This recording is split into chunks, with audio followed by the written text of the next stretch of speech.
안녕하십니까. 오늘 말씀은 고린도후서 12장 1절에서 21절 말씀을 읽겠습니다.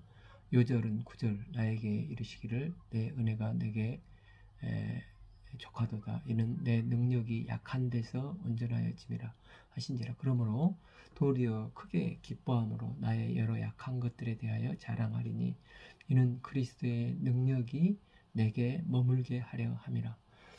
고린도후서 10장에서 13장은 거짓 사도들에 대한 사도 바울의 강력한 경고의 내용입니다. 이제 11장 후반부에서 바울은 거짓 교사들이 결코 자랑할 수 없는 세 가지를 자랑을 했는데, 이 고난 당한 것, 주님의 몸된 교회를 염려하는 것, 약한 것을 자랑했습니다. 오늘 12장에도 바울은 자기의 자랑은 계속되고 있습니다. 1. 무익하나마 내가 부득불 자랑하노니 주의 환상과 계시를 말하리라.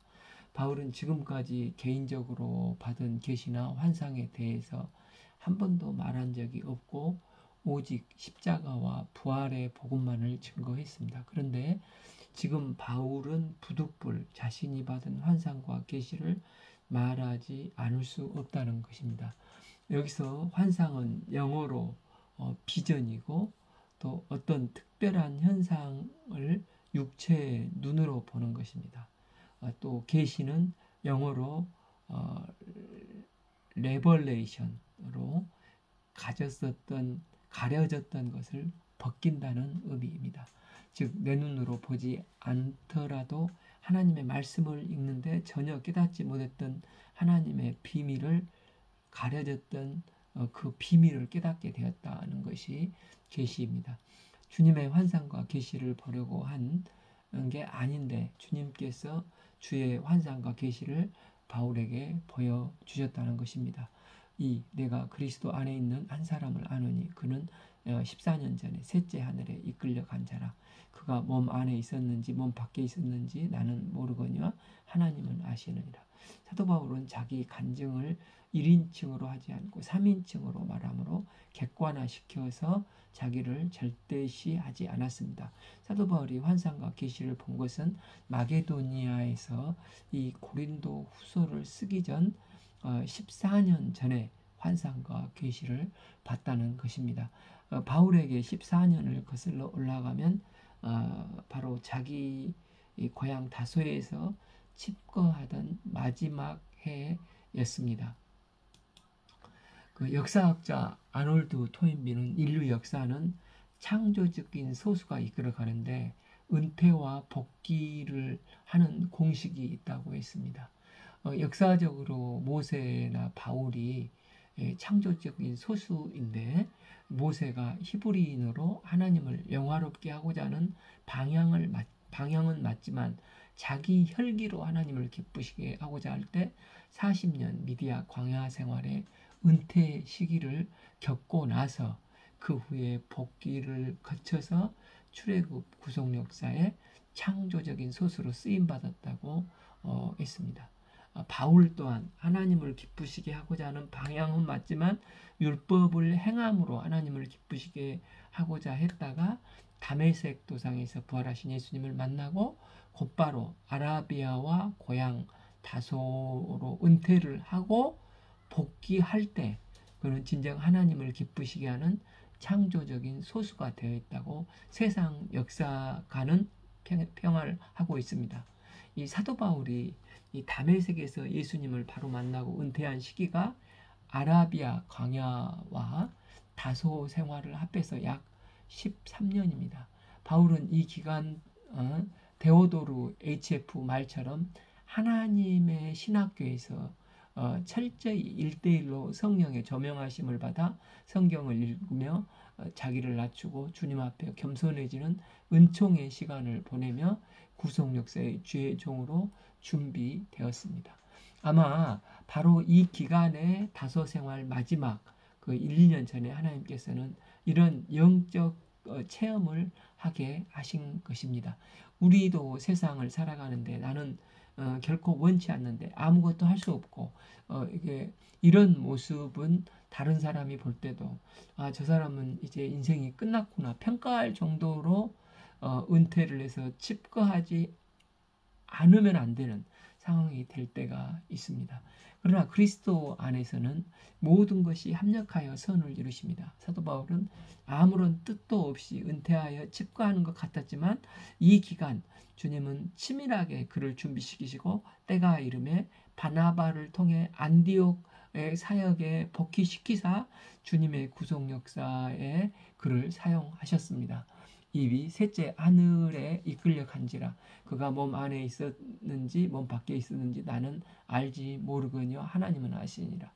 유대인들은 하늘이 세 층으로 이루어졌다고 생각을 했습니다. 창세기 1장 1절 태초에 하나님이 천지를 창조하시니라 해서 이 천지가 the heavens and the earth, 즉 지구는 하나로 단수인데 하늘은 복수로 되어 있지 않습니까?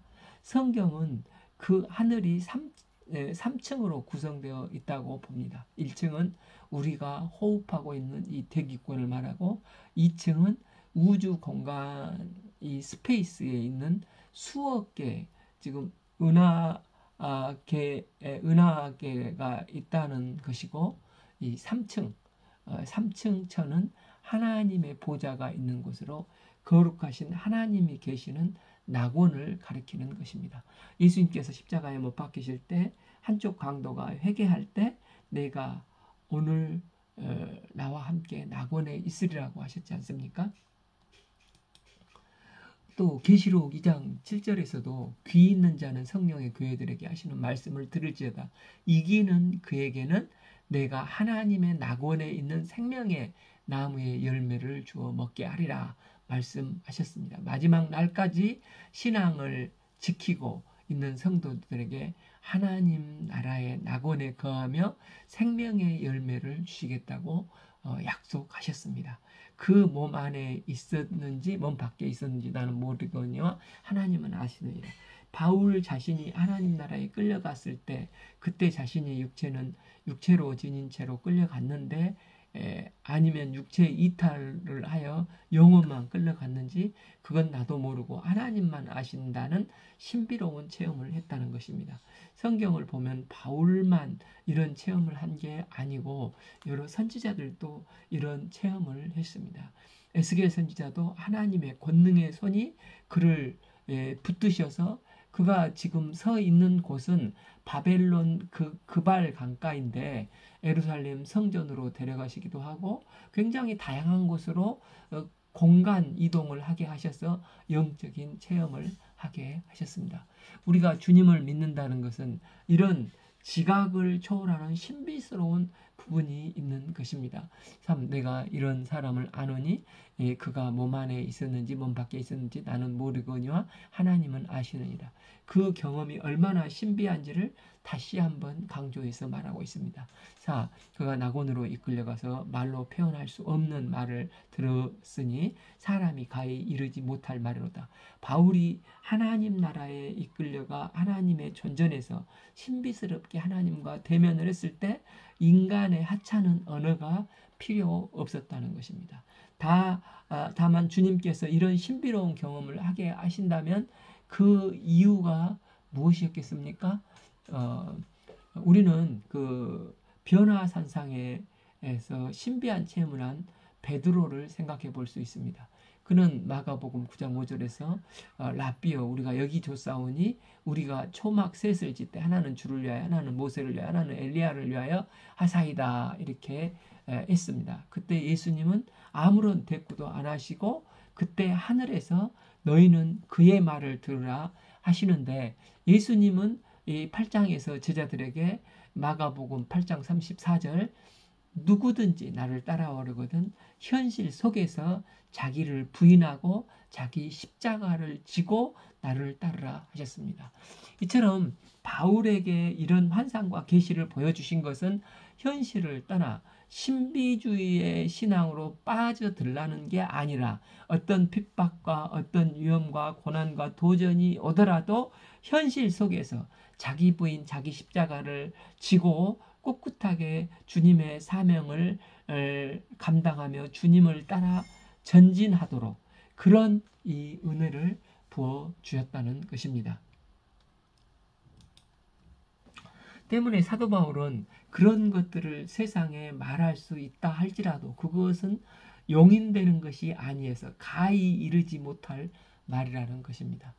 내가 이런 사람을 위하여 자랑하겠으나 나를 위하여 약한 것들 외에 자랑하지 아니하리라.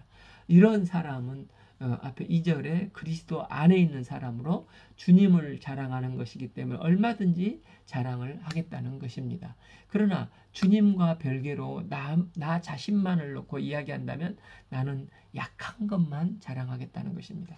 6a 내가 만일 자랑하고자 하여도 어리석은 자가 되지 아니할 것은 내가 참말을 말함이라. 바울은 그 신비한 경험한 것 자체를 하게 하신 주님을 자랑한 게 아니라 신비한 경험한 것 그 자체를 자랑한다 할지라도 내가 어리석은 자가 되지 않는 것은 내가 경험한 것이 다 참이기 때문이라는 것입니다. 6b 그러나 누가 나를 보는 바와 내게 듣는 바에 지나치게 생각할까 두려워하여 그만두더라. 주님께서 나를 이끌고 가셨던 내 경험 자체를 내가 자랑하고 더 상세하게 이야기를 할 수 있지만 내가 그 이야기를 하면 사람들은 주님보다는 나를 과대평가하고 또 주님보다 나를 절대시할 것이기 때문에 나는 더 이상 거기에 대해서 언급하지 않겠다는 것입니다.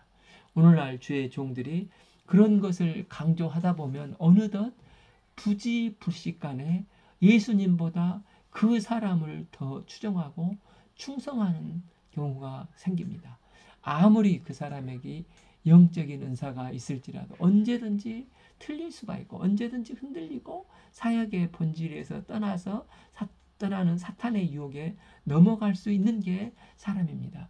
그래서 우리는 정말 시종일관 하나님 앞에 신앙생활 하려고 하면은 깨어서 겸손해야 됩니다. 그렇지 않으면 시작은 좋았지만 그러나 결국 무너지는 사람들, 심지어는 이단의 괴수가 되는 이 사람들을 우리는 적지 않게 보고 있지 않습니까? 때문에 사도 바울은 결코 이런 것을 자신의 사역의 메인으로 사용하지 않고 오직 복음을 증거해서 영혼 구원하고 그 영혼을 바로 세우는 사역에 목숨을 걸었다는 것입니다.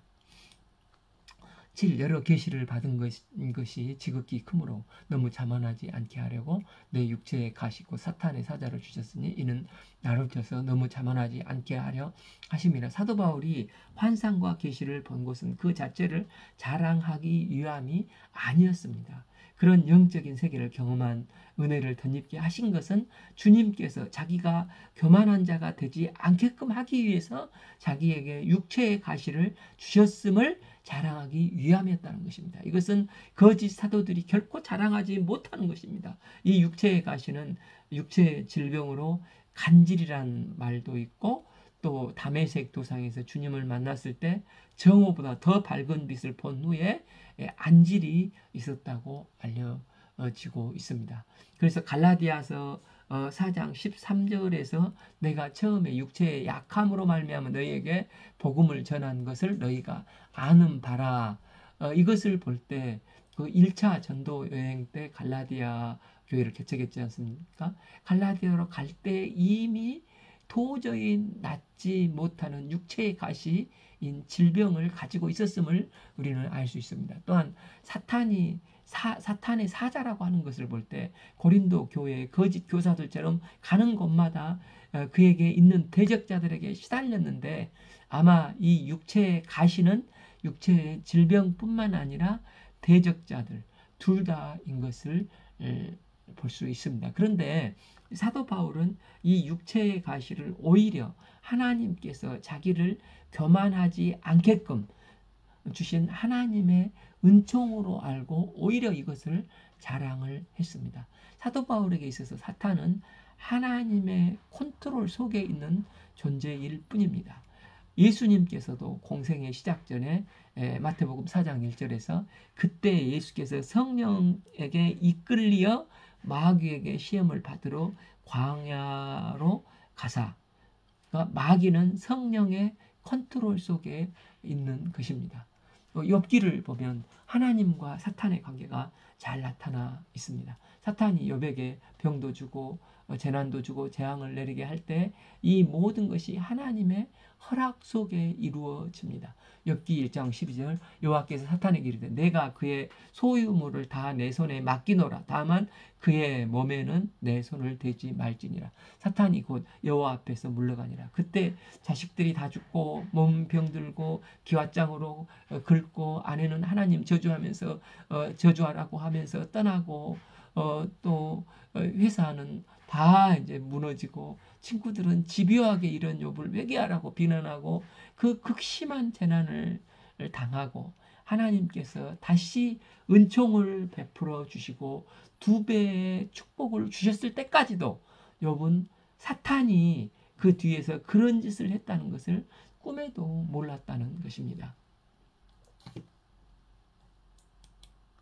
하나님께서 한 인간을 빚어가실 때 필요하시면 인간의 실수로 사탄에게 이용을 당하지만 하나님께서는 그것도 도구로 쓰셔서 그 인간을 빚어 가신다는 것입니다. 이를 볼 때 우리는 늘 깨어 어떤 경우에도 하나님을 향하고 하나님과 바른 관계가 맺어져 있는 한 그 모든 것은 하나님 앞에서 반드시 합력하여 선을 이루시지 우리는 결코 사탄에게 무너지는 사람들이 아니라는 것입니다.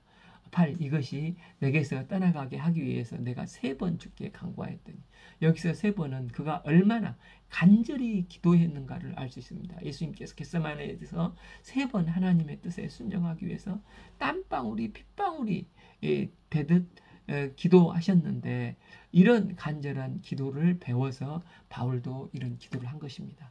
9. 나에게 이르기를 내 은혜가 내게 족하도다. 이는 내 능력이 약한 데서 온전하여짐이라 하시니라. 그러므로 도리어 크게 기뻐함으로 나의 이런 약한 것들에 대하여 자랑하리니 이는 그리스도의 능력이 내게 머물게 하려 함이라. 많은 사람은 자기가 기도하면 기도가 내가 생각하는 대로 응답되어야만 한다고 생각을 하기 쉽습니다. 그러나 하나님은 창조주이시기 때문에 이사야서 55장 8절을 보면 하늘이 땅보다 높음같이 하나님의 길과 생각은 내 생각보다 높고 하나님의 길과 계획은 내 계획보다 높습니다. 그래서 내 기도가 하나님 앞에서 얼마든지 응답이 되지 않을 수도 있다는 것을 깨닫는 게 성숙된 신앙이라 할 수 있습니다. 그럼에도 불구하고 내가 하나님에 대한 신뢰는 날로 신실해 가는 것입니다. 이때 내가 원하는 내 모습이 아니라 하나님께서 원하시는 모습으로 빚어 가시는 게 빚어 가시기를 원하시는 내 모습으로 이제 그런 모습으로 빚어져 가는 것입니다. 사도 바울은 자기 육체의 가시가 재해지지 않았습니다. 그런데도 그는 고백하기를 내 은혜가 내게 족하도다 했습니다. 왜입니까? 이는 내 능력이 약한 데서 온전하여짐이라. 내 육체의 가시로 인해서 내가 연약해질수록 하나님의 능력이 더 온전하게 나에게 머물기 때문입니다. 이제 물에 빠져 있는 사람을 언제 건져줘야 합니까? 그가 진이 다 빠져서 더 이상 힘을 못 쓰고 꼬르륵 물속으로 빠져 들어갈 때 그때 머리채를 잡고 구해줘야 합니다. 그렇지 않고 자기가 살겠다고 사생결단을 하고 버둥거릴 때 가서 잡으면은 둘 다 쏙 빠져 죽습니다. 바울이 지금 이 말을 하고 있는 것입니다. 9비 이는 그리스도의 능력이 내게 머물게 하려 함이라. 머물게는 밑에 이제 그 주의 난을 보면 장막으로 덮개라고 쓰여 있지 않습니까? 하나님의 능력으로 내게 텐트를 쳐주신다는 것입니다. 내가 더 이상 나를 의지하지 않고 온전히 그분만을 의지할 때 내 삶 자체가 하나님의 능력의 텐트가 되는 것입니다. 설사 나는 지병투성이고 나는 연약하여 자랑할 것이 하나도 없는데 주님께서 당신의 능력으로 내 삶을 머리끝에서 발끝까지 하나님의 능력으로 돌돌 감싸 주신다는 것입니다. 10. 그러므로 내가 그리스도를 위하여 약한 것들과 능력과 궁핍과 박해와 공고를 기뻐하노니 이는 내가 약한 때에 강함이라. 우리는 저마다 신앙생활을 하면서 치명적인 약점들을 가지고 있습니다. 모세도 그랬습니다. 모세는 본래 말에 능치 못해서 부름받은 후에도 나는 입이 뻣뻣하고 혀가 둔한 자로 보낼 만한 자를 보내소서 몇 번이고 거절을 하지 않습니까? 그러나 하나님께서는 자신의 허물과 약점을 다 감당해 주실 것을 확신했을 때, 그 믿음을 가졌을 때 하나님은 그를 출애굽 역사를 섬기는 위대한 믿음의 사람, 영향력 있는 지도자로 구속 역사에 귀하게 쓰셨습니다.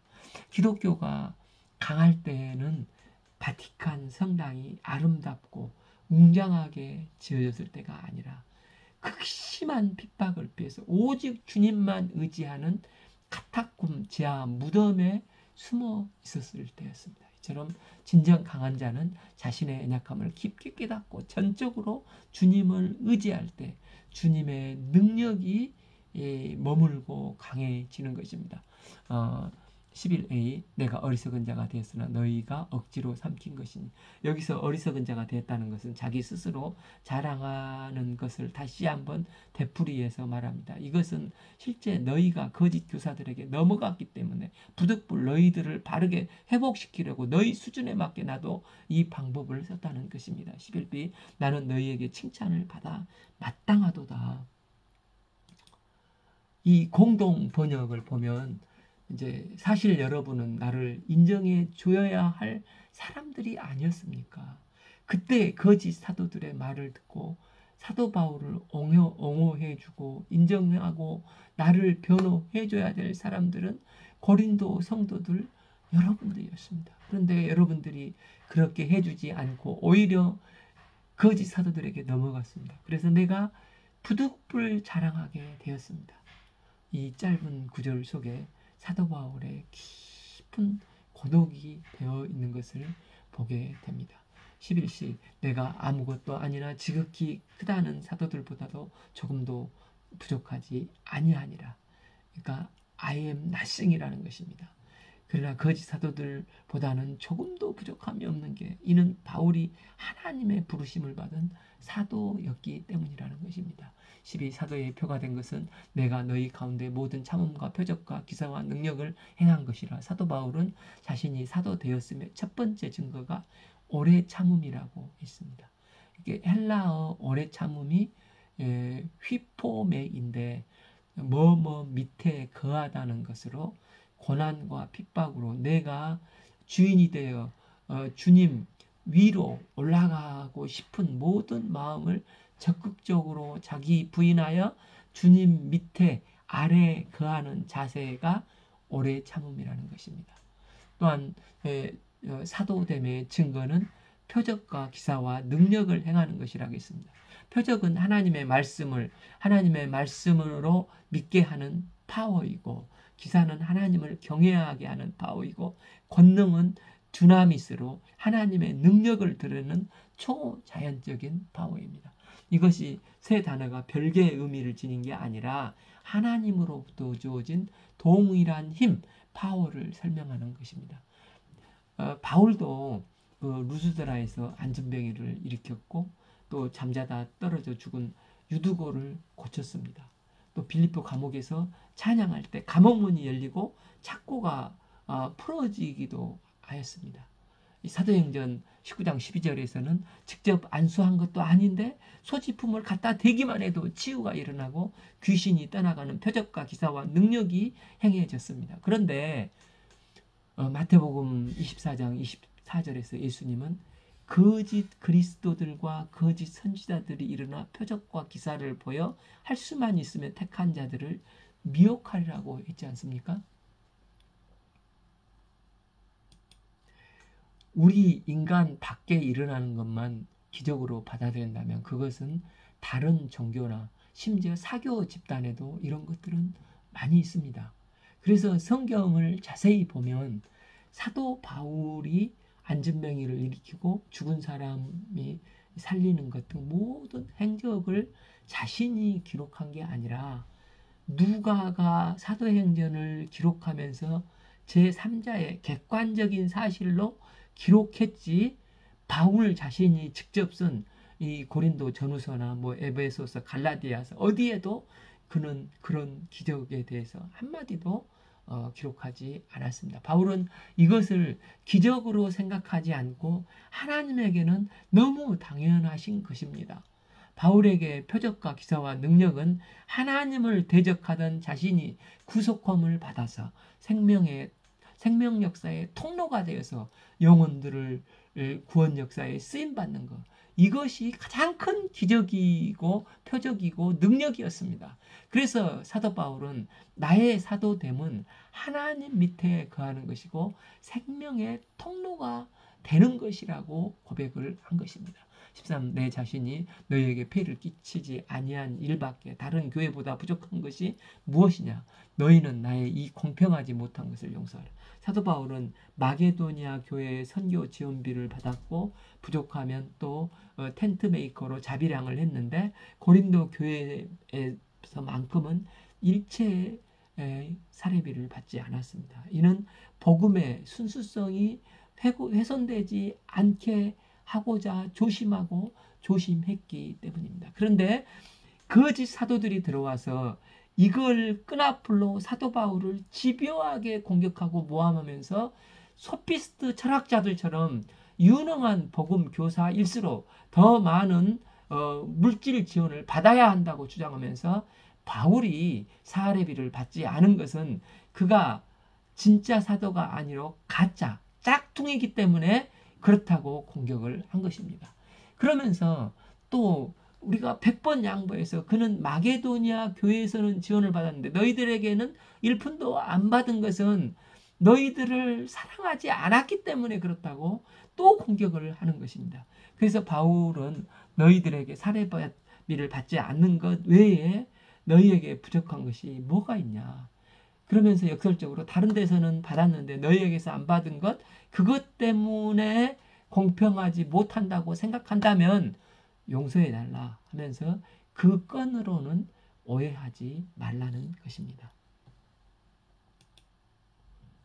14. 보라, 내가 이제 세 번째 너희에게 가기를 준비하였으나 너희에게 폐를 끼치지 아니하리라. 내가 구하는 것은 너희의 재물이 아니요 오직 너희이니라. 어린아이가 부모를 위하여 재물을 저축한 것이 아니요 부모가 어린아이를 위하여 하는 것이니라. 거짓 사도들이 돈 문제 때문에 사도 바울을 집요하게 공격한 것은 그들의 관심은 오직 돈밖에 없었고 이 때문에 교인들을 이용하는 것이었습니다. 그러나 사도 바울은 영적 아비의 마음으로 너희들에게 돈을 안 받아도 하등의 문제가 될 게 없다. 너희들에게 있어서 궁극적인 목적은 복음 안에서 너희들이 변화되는 것. 너희들 자신들이라는 것입니다. 15. 내가 너희 영혼을 위하여 크게 기뻐함으로 재물을 사용하고 또 내 자신까지도 내어주리니 너희를 더욱 사랑할수록 나는 사랑을 덜 받겠느냐. 바울은 나에게 있어서 너희들은 영적 자녀이기 때문에 내 생명까지도 아낌없이 너희들에게 주는데 너희들이 사례비를 안 준다고 해서 그게 결코 문제가 아니라는 것입니다. 16. 하여간 어떤 이의 말이 내가 너희에게 짐을 지우지는 아니하였을지라도 교활한 자가 되어 너희를 속임수로 취하였다니. 거짓 사도들은 또 모함하기를 바울은 사도 자격이 없어서 돈을 안 받았을 뿐만 아니라 나아가서 사실은 너희에게 속임수로 사기를 쳤다는 것입니다. 그게 뭡니까? 지금 이제 4차 고린도후서 편지를 쓰기 1년 전에 예루살렘 교회 구제 연보를 시작을 고린도교에서 시작했지 않습니까? 그나마 초기에 모인 아마 구제 헌금이 조금 있었던 것 같습니다. 그 구제 헌금을 중간에 바울이 착복했다. 이렇게 지금 거짓 교사들은 이제 그걸 모함을 해서 너희를 속임수로 취하였다 이렇게 하는 것입니다. 17. 내가 너희에게 보낸 자 중에 누구로 너희 이득을 취하더냐. 그때 디도를 보내서 시작을 했는데 돈에 대해서 불투명하고 너희를 경제적으로 착취한 적이 있었느냐는 것입니다. 18 내가 디도를 권하고 함께 한 형제를 보내었으니 디도가 너희들의 이득을 취하더냐 우리가 동일한 성령으로 행하지 아니하더냐 동일한 보조로 하지 아니하더냐. 바울이 대리인으로서 보낸 디도가 단 한 번이라도 금전적으로 너희들을 속인 적이 있었느냐? 또한 내가 보낸 디도뿐만 아니라 다른 누구도 똑같이 행동하지 않더냐? 적어도 너희들에게는 1푼의 사례비를 받지 않고 섬겼지 않느냐? 동일한 성령으로 행하지 아니하더냐? 동일한 보조로 하지 아니하더냐? 여기에 대해서 단 한 가지라도 틀린 것이 있으면 나에게 말해 보라는 것입니다. 바울이 이렇게 긴 문장을 사례비를 안 받았던 것을 할애하고 변증하고 있는 것은 거짓 교사들이 사도 바울을 모함하고 매장시키는데 가장 집요하게 모함하는 부분이 바로 이 부분이었기 때문인 것입니다. 거짓 교사들은 이렇게 그렇게 해야 그들이 합법적으로 지금까지 돈을 받아 이득을 취했던 명분이 서는 것이고 이후로도 계속해서 그곳에 눌러 앉아 이득을 취할 수 있었기 때문에 이토록 집요하게 물고 늘어지고 있는 것입니다. 19a 너희는 이때까지 우리가 자기 변명하는 줄로 생각하는구나. 이 편지를 이제 고린도 교인들이 받아서 다 이제 회람하게 될 것인데 바울이 이 말을 100% 바울의 말을 이해하는 사람들도 있겠지만 바울이 이렇게 구구절절 자기 변명을 하는 것을 볼 때 죄를 짓기는 지었는가 보다 하고 생각하는 사람도 있을 줄 안다는 것입니다. 19b 우리는 그리스도 안에서 하나님 앞에서 말하노라 사랑하는 자들아 이 모든 것은 너희에게 덕을 세우기 위함이라. 바울은 내가 뭘 잘못해서 변명하라는 게 아니라 그리스도 안에서 하나님 앞에서 말하므로 이 모든 것은 너희의 덕을 세우기 위해서 부득불 진실을 다 밝히는 것이라는 것입니다. 그래야 그들이 회복되기 때문에 그리고 이 모든 것은 너희의 덕을 세우기 위함이기 때문입니다. 그러면서 바울이 두려워하는 4가지를 말을 하고 있습니다. 20 내가 갈 때 너희를 내가 원하는 것과 같이 보지 못하고 또 내가 너희에게 너희가 원하지 않는 것과 같이 보일까 두려워하며 또 다툼과 시기와 분냄과 당짓는 것과 비방과 수군거림과 거만함과 혼란이 있을까 두려워하며 제일 먼저 나는 이 편지를 보내면서 너희들에게 갈 때 모든 사람의 신앙이 회복된 모습을 보기를 원하는데 그런데 너희들 가운데 전혀 그렇지 못한 모습을 볼까 두렵다는 것입니다. 두 번째, 너희들은 내가 가면 굉장히 인자한 모습으로 가리라고 생각할 터인데 그런 모습을 못 보일까봐 나도 겁이 난다는 것입니다. 앞서 두 번째 편지인 고린도전서 4장 21절에서 매를 들고 가랴 사랑과 온유로 가랴가 했는데 이제 세 번째 방문을 하려고 하니 너희는 온유한 마음으로 오리라고 생각할 건데 행여 너희들이 여전히 다툼과 시기와 분냄과 당짓는 비방하는 수군거림과 거만함과 혼란의 모습으로 해결치 않고 있다면 여전히 매를 들까 내 스스로 두렵다는 것입니다. 세 번째 두려워하는 것은 21절 A 또 내가 다시 갈 때 내 하나님이 나를 너희 앞에서 낮추실까 두려워하고 즉 내가 갈 때에도 갔는데도 불구하고 하나님께서 세우신 사도인 내 말을 듣지 않고 계속해서 여전히 거짓 사도들의 말을 더 들으므로 내가 하나님 앞에서 송구스러울까 두렵다는 것입니다. 네 번째 두려운 것은 21b 또 내가 전에 죄를 지은 여러 사람의 그 행한 더러움과 음란과 오색을 회개하지 아니함 때문에 슬퍼할까 두려워하노라. 이것은 개개인들의 영적 타락입니다. 영적으로 타락한 자들이 회개치 아니함 때문에 슬퍼할까 두려워한다.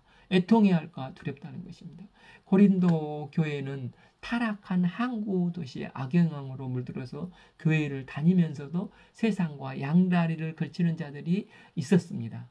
실제 바울이 두 번째 고린도 편지를 쓰고도 상황이 전혀 호전되지 않아서 전격적으로 고린도 교회를 에베소에서 방문하지 않습니까? 그런데도 여전히 고린도 교회의 타락한 모습을 보고 하나님 앞에서 심히 애통하며 근심하지 않을 수가 없었습니다. 바울은 이제 세 번째 다시 방문하는데 두 번째 방문처럼 여전히 더러운 죄와 음란과 호색을 회개치 아니할을 근심하며 두려워했습니다. 그래서 내가 세 번째 가는 것은 이제 뒤에 13장 2절에 나오지만 너희들을 치리하러 간다는 것입니다. 그런데 너희들이 회개치 않는 모습을 보일 때 나는 너희들을 용서할 수 없고 치리할 수밖에 없는데 그런 상황이 올까 두렵다는 것입니다. 그러니 그 상황이 오지 않게 하라는 것입니다. 바울이 이렇게 하였음에도 불구하고 끝까지 거짓 교사들에게 동조를 한다면 그들은 이미 불의한 사람으로 더 이상 사랑의 차원의 사람이 아니라는 것입니다. 신앙은 감성주의로 좋은 게 아닙니다. 하나님은 사랑의 하나님의 성품을 가지고 계시지만 공의의 하나님이십니다. 이를 사도 바울은 요한복음 1장 14절에서 은혜와 진리가 충만하신 주님이라고 했습니다. 주님은 은혜와 사랑의 주님이시지만 또한 공의와 진리의 하나님이십니다. 이 거룩한 하나님 앞에서 회개할 것은 반드시 회개해야 하고 그렇게 해야 교회가 교회다워지고 내 자신이 거룩한 주님의 성전이 될 수가 있는 것입니다. 우리가 바울과 같이 끝까지 사랑을 하되 공의의 하나님 앞에서 두렵고 떨리는 자세로 서서 주의 몸된 교회를 은혜와 진리로 바로 세워가는 복된 삶을 살 수 있기를 기도합니다. 오늘 말씀은 고린도후서 12장 1절에서 21절 말씀을 읽었습니다. 감사합니다.